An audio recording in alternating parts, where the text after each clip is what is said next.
नमस्कार, पंजाब केसरी टीवी देख रहे हैं आप। मैं हूं आपके साथ सचिन शर्मा। इस वक्त हम पानीपत जिले के ये कह सकते हैं कि सबसे दुखी गांव से इस वक्त हम लाइव हुए हैं।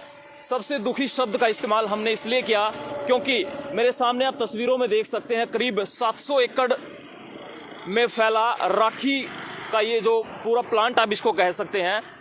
इस राखी से 5 गांव इतने ज़्यादा परेशान हैं कि आप कह नहीं सकते कि उनका जीना कितना दुश्वार हो गया है। आज हम खुखराना में इसलिए पहुंचे हैं क्योंकि एक रिपोर्ट केंद्रीय प्रदूषण बोर्ड और राज्य प्रदूषण बोर्ड की तरफ से एनजीटी को सौंपी गई है और एक रिपोर्ट दिल दहला देने वाली सामने आई है, जिसमें स्वास्थ्य विभाग ने एक रिपोर्ट एनजीटी को सौंपी है इन 5 गांव की, जिसमें ये साफ तौर पर कहा गया है कि इस उड़ने वाली राखी की वजह से इन 5 गांव के करीब 347 लोगों की जानें जा चुकी हैं और जिसमें ज़्यादातर लोगों को दमा और चर्म के रोगों की बीमारी पाई गई थी।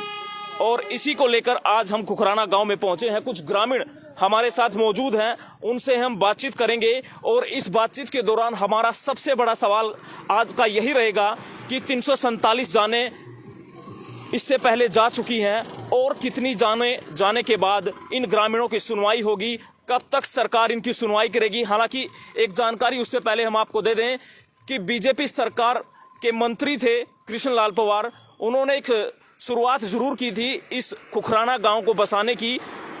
शुरुआत हालांकि जरूर हुई, लेकिन उसको भी करीब 2-2.5 साल का वक्त बीत चुका है। गांव अभी तक शिफ्ट नहीं हुआ। लंबे वक्त से गांव को शिफ्ट करने की सिर्फ बातें हो रही हैं, लेकिन गांव को शिफ्ट नहीं किया गया, जिसके चलते लोग बीमारियों से मर रहे हैं। बहुत गंभीर बीमारियां उनको हो रही हैं और न जाने कितनी समस्याएं यहाँ पर है। कुछ ग्रामीण हमारे साथ हैं, उनसे हम बातचीत करने का प्रयास करेंगे।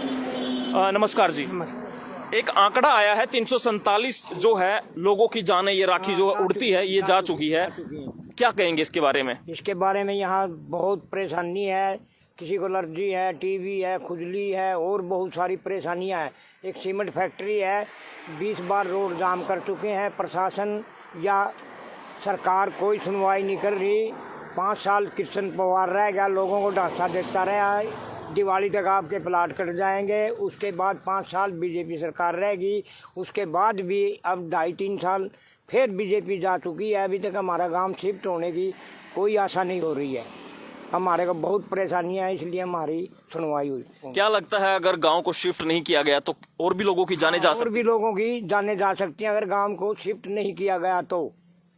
गांव में बीमारियों की अगर बात करें तो जैसे हमें जानकारी मिली कि चर्म रोग के इतने मरीज हैं, दमा जो सांस की बीमारी, सांस की बीमारियां हैं, चर्म रोग हैं और एलर्जी बहुत है, खाज खुजली है, बच्चों से लेकर के बड़े बूढ़ों तक। बूढ़ों को ज्यादा परेशानी है इसमें। जिंदगी जीने में किस तरह की दिक्कतें हो रही हैं? कि दिक्कतें ही हैं जी। यहाँ सांस लेने में तो बहुत दिक्कत है। हम अगर बाहर निकलते हैं तो हमारे को बहुत दिक्कत होती है सांस लेने में। हम डॉक्टरों के पास जाते हैं, हमारे गांव में कोई उसका उपचार नहीं, सरकारी नहीं, कोई प्राइवेट में जाऊँ तो पैसा बहुत खर्च होता है। हमारी इतनी आमदनी नहीं है, इसलिए हमारी सुनवाई ज़्यादा से ज़्यादा की जाए। कुछ और लोग हमारे साथ हैं। ये हमें जानकारी मिली कि हर घर में कोई चर्म रोग का मरीज मिलेगा, कोई दमे का मिलेगा, कोई कैंसर का भी मरीज यहाँ पर मिल रहा है। क्या कहेंगे, कितनी परेशानी है राखी से? यहाँ से ज़्यादा परेशानी कहीं नहीं हो सकती जी। मेरे ख्याल पूरे हरियाणा में सबसे ज़्यादा खुखराना गाँव परेशान है। हम तो सरकार से यही करते हैं जी कि हमारे गांव को जल्द से जल्द शिफ्ट किया जाए। इस राखी से हालांकि जानकारी जो मिल रही है, ऊंटला गांव हो गया, आसन हो गया, आपका गांव हो गया, जाटल हो गया, ये 4-5 गांव मिला के बहुत ज्यादा परेशान है। कई बार गुहार लगा चुके हैं। आप लोग भी कितने प्रयास कर चुके हैं? काफ़ी प्रयास हो चुके जी। वहाँ प्रशासन सिर्फ काम शुरू किया है, उसके बाद प्लाट वगैरह काट कर नहीं दे रही। सिर्फ आप लोगों को कोई जमीन अलॉट नहीं हुई है? नहीं, अभी प्लाट नंबर मिले हैं, प्लाट अलॉट नहीं हुआ, किसी का नाम नहीं रखा गया जिसका। तो क्या लगता है इस कछुआ चाल की गति से कब तक ये गांव शिफ्ट हो पाएगा और कब तक इस गांव को निजात मिल पाएगी? देखो सरकार क्या करती है क्या नहीं, अभी तो कोई वो नहीं है। अभी तो सिर्फ आश्वासन मिल रहे हैं और कुछ नहीं। क्या लगता है कि अभी और जाने जाएंगे अगर इसी हिसाब से चलते? अगर ये हाल रहा तो और जाने जा सकते हैं जी। काफी लोग। आप क्या कहेंगे इस राखी के बारे में? देखो जी, मैं तो यहाँ का निवासी नहीं हूँ, फिर भी मैं यहाँ आता हूँ तो हमें भी दिक्कत होती है, बहुत परेशानी है। साथ में सीमेंट फैक्ट्री है, ये भी गांव वालों को बहुत परेशान कर रही है। हम भी यही उम्मीद रखते हैं ये गांव यहाँ से शिफ्ट हो जाए जल्द से जल्द, ताकि इस गांव को आने वाली पीढ़ी को निजात मिल जाए। जैसे अब थोड़ा सा बारिश का मौसम है, आम दिनों में कैसा हमने पहले भी आप दिनों में तो सांस लेना ही ऊपर है यहाँ तो ये सीमेंट फैक्ट्री है, ये इधर ये राखी है, इस गांव को पूरा ढक देती है।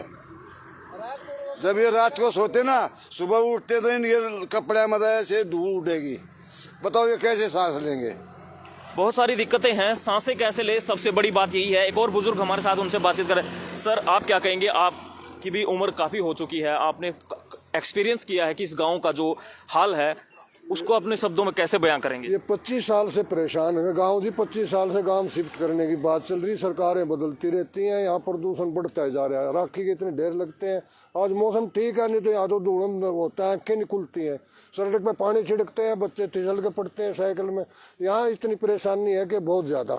ये रोड वैसे भी बहुत ज्यादा चलता है, एक्सीडेंट भी बहुत होते हैं। ज्यादा जी, ट्रक ही इतना, राखी वाला ट्रक इतना बिजी करता है इसने कि सड़क पर नहीं चढ़ सकते, अपने स्कूटर ले गए जाके फिसल के पड़ते हैं बच्चे, और सारा पैदल भी जाना मुश्किल हो रहा है। यहाँ सड़क पे कोई घूम नहीं सकता, सुबह शाम बाहर ही नहीं निकल सकते घर से। अगर संदूक के अंदर भी कपड़ा दे रहे हैं राखी, उसमें भी झाड़ेंगे, उसमें भी निकलेगी इतनी। तो ये गांव के लोग कैसे मतलब खाना बनाते हैं, खाते हैं, तो उसके साथ तो राखी अंदर ही खानी। सबसे दुखी गांव खुखराना को बताया जा रहा है, हरियाणा का। बहुत सारी दिक्कतें आ रही हैं। अब ये भी सुनने में आ रहा है कि यहाँ रिश्ते होने भी मुश्किल हो गए हैं। साहब रिश्ते भी होते हैं, हम मजबूरी है, हम कहाँ जावा छोड़ के, अपने बच्चों ने अपने घर हमारे पास साधन नहीं इतना, कहीं यहाँ से उठकर वहाँ कहीं जाके बना ले बाहर, ये सब मजबूरी है हमारी।